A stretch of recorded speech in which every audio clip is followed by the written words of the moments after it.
to branded floor coverings and a complete range of cleaning supplies, C&B Linen is here to make sure you have everything you need. You'll experience the difference with C&B Linen because you're not just a client, you're part of our family. You'll be winning with C&B Linen.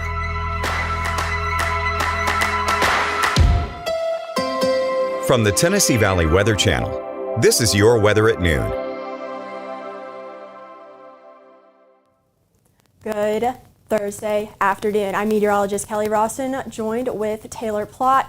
This afternoon, we are tag teaming coverage as we have a developing significant threat for severe weather. We are watching very closely Friday night, overnight, as well as Saturday afternoon. I will take you guys through the forecast this afternoon, and I will send it over to Taylor, who will go over some safety protocols that are crucial to have, especially leading up to tomorrow night as well as Saturday's severe weather threat. So let's go ahead and get started with what's going on right now. We'll go through this very quickly, and then we will focus heavily on Friday night as well as Saturday. We have just one lone passing shower over into Hardin County. We have a chance for a few showers and thunder showers for the rest of this afternoon. Otherwise, pretty uneventful, no severe weather expected for today. Temperatures are in the 60s and 70s across the Tennessee Valley. We will likely top out in the low to maybe mid 70s this afternoon, but we are sitting in, again, upper 60s to lower 70s for North Alabama, Northeast Mississippi, some upper 60s to lower 70s for southern middle Tennessee at this lunch hour.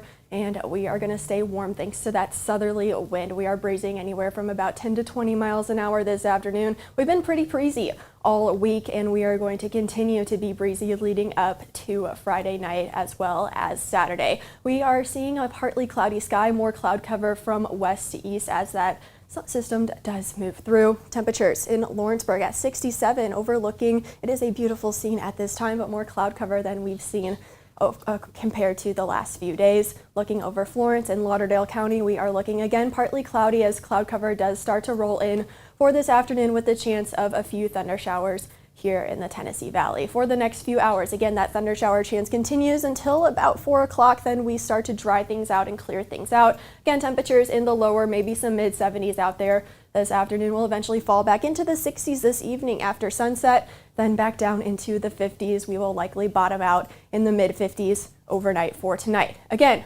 want to focus now on Friday night, overnight's severe weather threat. We'll start with Friday and then move on to Saturday. Much of the day Friday is going to be pretty uneventful. We'll see some cloud cover, some gusty winds. The threat does not start until later on in the evening. We'll call it sometime after 10 p.m. through about 4 or 5 or 6 a.m. We're now finally able to get a little bit more specific with the timing. We are going to start to see storms develop to our west. Those could potentially be supercells that develop to our west. The question we still have is how far eastward those will be able to sustain themselves before weakening out, and I'll show you that here on Futurecast in just a moment. But we do have an elevated risk for severe weather Friday night with the potential for supercells. We will also be seeing just how widespread or scattered those supercells could potentially be, again, if they make it to us here in the Tennessee Valley. That is still a question that we have. We will continue to iron out those details. But in terms of threats for Friday night into the early morning hours of your Saturday, damaging wind, hail, as well as tornado threat does exist. Even 1 or 2 strong tornadoes are possible with this first initial overnight round. So it is crucial to have a way to get warnings, especially that will wake you up, as this is going to be an overnight threat. So NOAA Weather Radio, Taylor will go into more detail about ways to get those warnings, but it is crucial to have a way to get warnings leading up to this weekend, including warnings that will wake you up. Now, moving on to Saturday, we do have a significant risk for severe weather for much of the Tennessee Valley. That is this red color here. Just because you're not in this red color, you folks in southern middle Tennessee, does not mean you need to pay any less attention. Storms do not know the difference between these colors. We just think the more significant risk is going to be more concentrated into the southern portion of southern middle Tennessee as well as into Alabama, including northeast Mississippi as well. In terms of timing for Saturday, we're again able to get a little bit more specific now. Any time after 10 a.m. is fair game for the potential for supercells to develop throughout the Tennessee Valley. This threat will last it unfortunately is looking like it's going to be a long day with the threat lasting up until about 10 p.m. What we're dealing with is initial midday to afternoon supercells moving through the Tennessee Valley, ending with a more linear system to clear things out as we get into the late evening into the overnight. So that's the timing and the storm mode that we're looking at. But with these supercells that we are expecting to develop, we could have the potential for, again, significant risk of a tornado potential for us here in the Tennessee Valley. That includes the potential for some stronger, higher end tornadoes that are long track and quick moving. That is simply the type of situation that we are dealing with and that we are faced with for Saturday. I don't say this to scare you. I say this to prepare you as best as possible. Again, it's so crucial to know the forecast heading into Saturday, know where you are going to spend your Saturday, and know where you will need to take shelter if it does come to that. Again, Taylor will have more details on that here in just a moment. But with that threat, again, we are just going to be watching very closely for what happens in the morning to see if those storms are able to fizzle out and clear out. If we get a nice break during the morning, that could mean more problems for the afternoon round. So again, we are paying very close attention in addition to the potential for strong, longer track tornadoes here in the Tennessee Valley. We could be dealing with gusty and damaging winds, as well as hail, maybe even some large hail in some of these storms. So all threats and all modes are on the table, as well as a potential flooding risk, because at this time we will have seen multiple rounds of storms. Unfortunately, that's the kind of day starting overnight Friday into Saturday night, what we're dealing with. We could be seeing multiple rounds. Just because you see one storm does not mean the threat is over for you. Another thing to keep in mind heading into tomorrow night. Again, it's as early as tomorrow night, overnight into your Saturday. So let's go through Futurecast. I'm not going to show you Saturday just yet. I'm not quite confident in the data of what it's showing. We will grow more confident later on this afternoon as new weather data comes in. But for Friday, I will show you overnight what that's kind of looking like and what could potentially play out. So for Friday, again, we are going to be pretty breezy at times with the southerly winds starting off in the 50s and 60s. We'll see clouds and sun, just kind of a mixture throughout the day. But again, most of your Friday is going to be uneventful. Don't let that catch you off guard. We are still expecting those storms overnight. 8 p.m. storms are still going to be well to our west. We'll continue to watch those move in again as early as about 11, 12, 1 o'clock in the morning, with the potential for those storms to move through. You can see they're not so linear and they're more in their individual clusters. That leads me to believe that we could see a few supercells, but again, the question is how far eastward these will be able to sustain themselves. Not quite confident that they will hold themselves together throughout our entire viewing region. However, the potential for that is certainly there. So we do need to be extremely prepared and aware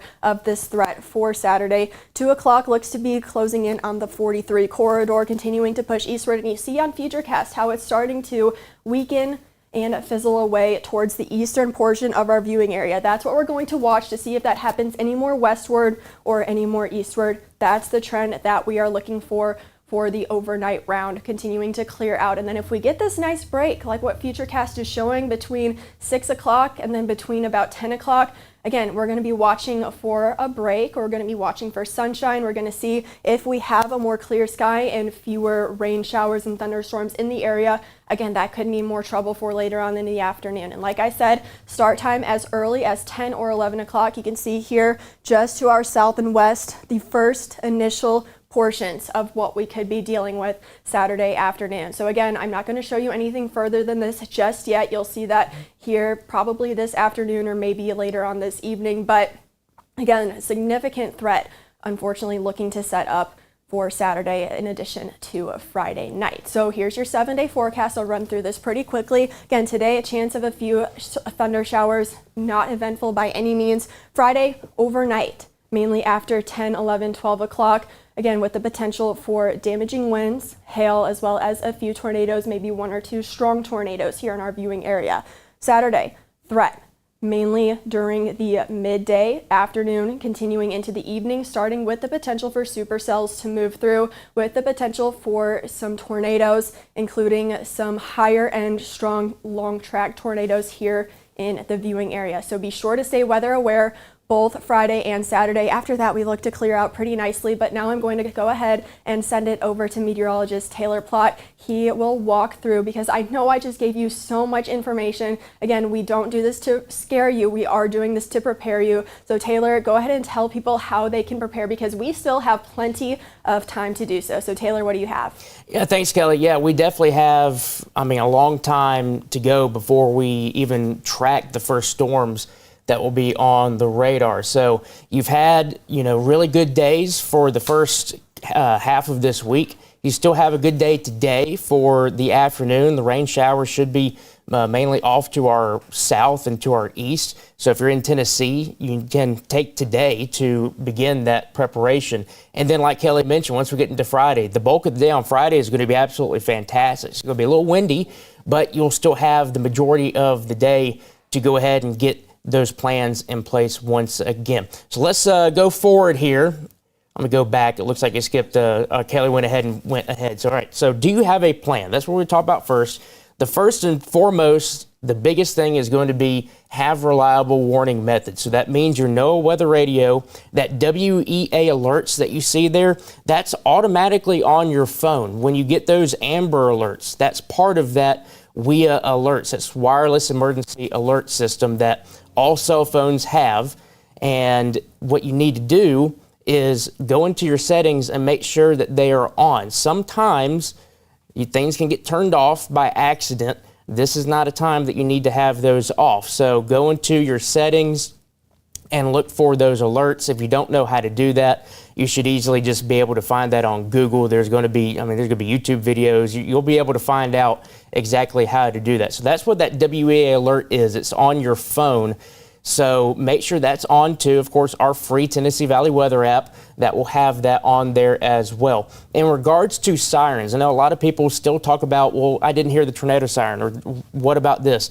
Tornado sirens are only supposed to be for outdoor. That's why they're called outdoor warning sirens. So you're only supposed to be using those if you're outside and you hear it, that alerts you that, hey, something's going on. So with a lot of this happening during the overnight hours Friday, don't really pay attention. Don't, rely on that tornado siren, because sometimes they go down and you might not be able to hear it. A lot of places around here, that's actually pretty old infrastructure, and people are starting to phase that out. So they're getting a little less reliable in their operation. So again, just don't rely on a tornado siren to be your only source of weather information when it comes to tornado warnings. So again, NOAA weather radio, your WEA alerts, that's your phone.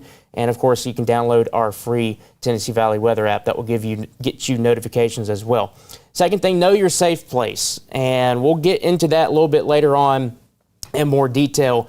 But again, know where you need to shelter. If you're in a mobile home, I can go ahead and tell you, you need to have a plan on where to go take shelter, whether that's at a site-built structure down the road, like a convenience store. You could know, your neighbors down the street might have a site-built home. Start to get that plan in place. If you don't really have that option, look for tornado shelters. And there's a lot of good information out there. Reach out to your local EMA. There's some websites out there you can go to that will show you where the tornado shelters are. If you're in a mobile home, I would go ahead and plan on being in that tornado shelter probably as early as 7 or 8 a.m. on Saturday, just to give you, a good lead time going into the big storms. You might need to go there Friday night as well, so keep that in mind. So again, if you have a mobile home, go ahead and plan on being in that tornado shelter or a safe spot away from your mobile home before the storms even get there. That's going to be your best course of least regret in that sense. Helmets for everybody. Baseball helmets. If for some reason you don't have helmets, I've heard Fred talk about this before, get a pot or pan, or not necessarily a pan, get a pot if you can and put that over your head. Unfortunately, some of the bigger death tolls that happen from these tornadoes are from blunt force trauma to the head. So helmets are key in being able to protect you from any flying debris in case your place is hit by a tornado. And of course, like I mentioned, leave mobile homes, where I talked about that. If you have an emergency kit, or if you don't have one, this is exactly what you need to have. Air horn, batteries, make sure you have boots. Some sneakers can be good too, especially if they are kind of well built. They're, they're pretty strong in that sense. hiking shoes would actually be better in that sense. But, at least have something on your feet. You don't need to be walking around in rubble if you do get hit by a tornado and you're in socks or your bare feet. You need to have shoes on at least. Cell phone, make sure you got that first aid kit. Those are easy to get. Just go down to the store and get one. Flashlight. Make sure you have some food. It doesn't have to be for like 2 or 3 weeks. You can have, a couple of days worth just to be able to get by in case you do have some significant damage from this. We already talked about the helmet. Water's essential. Of course, your weather radio. That air horn, I want to go back to that real quick. If you do get hit and you have an air horn, some of these little air horns I know that you can actually get that can have a little thing you can go around your neck. You can wear them around your neck. That will be good in case you do get hit by a significant tornado and you're under the rubble and you need to alert the emergency responders that, hey, you're in there. And you can blow that air horn and they'll get to you as quick as they can. So that's why the air horn's on there. Actually be very useful in some of the worst scenarios. As for tornado safety, again, let's go from the worst, the bad, your good, and your best when it comes to being able to take shelter where you need to go. Of course, the worst, you don't need to be in a vehicle, you don't need to be in a mobile home, you don't need to be under a bridge or overpass. I know a lot of people talk about bridges and overpasses. That's kind of like an old wives' tale, because what happens is the air, it gets forced into that small corridor and it acts just like a wind tunnel, basically. So you might have 60 to 70 mile an hour winds as it gets towards the bridge. Once it goes through the bridge, that could be upwards of 80, 90, or 100 miles an hour. So it forces that air to speed up as it goes under a bridge or overpass. So that is a no-go if you are in a vehicle driving. If you are in a vehicle driving, you need to go find a ditch, some kind of low-lying place, and just lie flat. That's going to be your best course in trying to survive a tornado that is impacting you when you're on the roadways. Bad, a large open room or manufactured housing. We already talked about mobile homes and everything like that, even manufactured homes that aren't really truly anchored down to the ground. They aren't really like super site-based, if you will. That's going to be a bad situation as well. Now, your good and your best place is going to be your basement, a small interior room. You need to get as many walls between you and the outside as you can. That's going to keep you in that best situation if a tornado does move through your location. Now, we'll go ahead and tell you this. There is a chance that some of these tornadoes on Saturday could be very intense to potentially violent in some areas. Unfortunately, some of those tornadoes, you might just need to be underground or in a tornado shelter that is rated for those type of tornadoes. Because we've seen time and time again, if you get an EF4 or an EF5 tornado, even if you're in that interior room of your home, everything gets wiped off its foundation, and your chances of survival from those tornadoes greatly decreases. So that's why I would stress, if you are even in a good site-built structure, I would go ahead and see where your nearest tornado shelter is, just in case one of these much bigger tornadoes ends up moving into your general area, because that, in those instances, will give you the best chance of survival. So good idea for basically anybody, whether that's in a mobile home or you are in a good site-built structure. Just know where your nearest tornado shelter is in case you do need to go there, because that might get your best chance of survival if we do see some of these bigger, higher-end tornadoes on Saturday. Of course, like I just mentioned, that's the best tornado shelter or a certified safe room. And again, that's a basement storm shelter. Go into that interior hallway. Again, we already kind of went through this idea. Of course, leave vehicles and your mobile homes. All right, let's quickly talk about the difference between a watch and a warning. And the best way, and I've seen this thrown around on social media before, and I really think that a lot of people, if you can't really comprehend a watch or a warning, this is probably the best way you can do. And it's with ingredients, whether you're building you're making a taco, you're making a cake, or anything like that. So a warning obviously means there's something that is imminently happening. So if you have all your ingredients together and all of a sudden you have in your hand a taco, hey, everything's come together. It's happening. So that's when you need to take your precautions and get to your tornado safe place. That's when we do have tornadoes on the ground or they are imminent, and they're moving into your location. This is for either a tornado or a severe thunderstorm as well. And watches, it just means conditions are favorable. Think about it. If you're making a taco or making a cake, you have all the ingredients out in front of you, but it hasn't come together yet. You don't have that taco in your hand. You don't have that cake that is now coming out of the oven and is done. So you're just watching things. Everything's out there. Everything's favorable for the development of tornadoes or severe thunderstorms, but they aren't there in your specific location yet. So you're just watching things. Watch the radar, watch our coverage. We'll give you the best heads up that we can with some of these storms. And I will tell you that once they develop on Saturday, they're going to be booking it. They're not going to take their sweet time getting from one place to the next. They'll be traveling at about 55 to 60 miles per hour, given some of the parameters we have on Saturday. Now, real quick, just to give you kind of like a refresh on what our viewing area counties are. So this would be the areas we cover if there is a tornado warning or a severe thunderstorm warning in place. And that includes all of those counties you see in southern Tennessee: Hardin, Wayne, Lawrence, Giles, Lewis, Murray, and Marshall.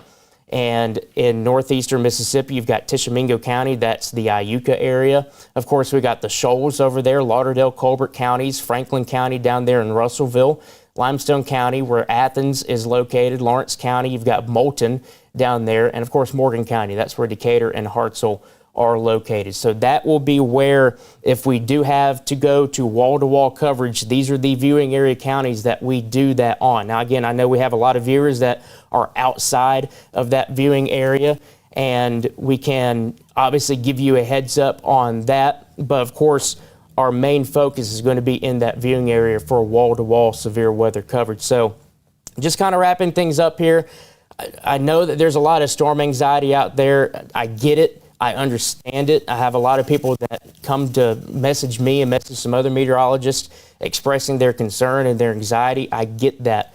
These are the type of situations that it's really hard to walk that fine line between giving information that is like this, where we have a potentially significant severe weather day, and also trying to calm nerves when it comes to storm anxiety. So the best advice I can give you is just take a deep breath, take a step back. Today's going to be a good day. There's going to be some rain around, maybe a rumble of thunder, nothing too significant today. Tomorrow, you're going to have a fantastic day during the day. Temperatures warm up into the 80s. It's going to be a little breezy out there. Just take this time to just kind of, sit back, at least have a plan in place, know what your plan is on Saturday, but take this time to try to relax the best you can, because once we get into Friday night and Saturday, it's going to be potentially game on, and we're going to have to track these things as they move on through, and you need to be ready. But if you have that storm anxiety, just try your best to relax today, enjoy today, enjoy tomorrow, because once we get into Friday night and Saturday, you will have to pay attention to those storms moving through, and they could be on the rather significant side. So that's what I got for you guys from the safety end and just the preparation end of things. Again, like I mentioned, today, tomorrow, good time to go ahead and get things prepped, where you need to go get gas for the generator or your car, go out and get some supplies. Take this time to do that, because once we get into Friday night and Saturday, it's, we're going to be tracking these things moving through, and we'll get through it just fine. We always do. This is nothing new here in the South when it comes to severe weather. We do get these significant risks every now and then, and so we'll get through this just like we do the rest. All right, that's what I got for you guys this afternoon. For Kelly Rawson, I'm Taylor Plott. Chase Wilson over here producing as well. That's your Live at Noon. Fred Gossage will be in this evening for your Live at 5, and he'll take you through the rest of the forecast and have the latest information on things. So until then, I hope you have a great afternoon, and stay tuned for the latest forecast as we go into this significant severe weather threat on Saturday.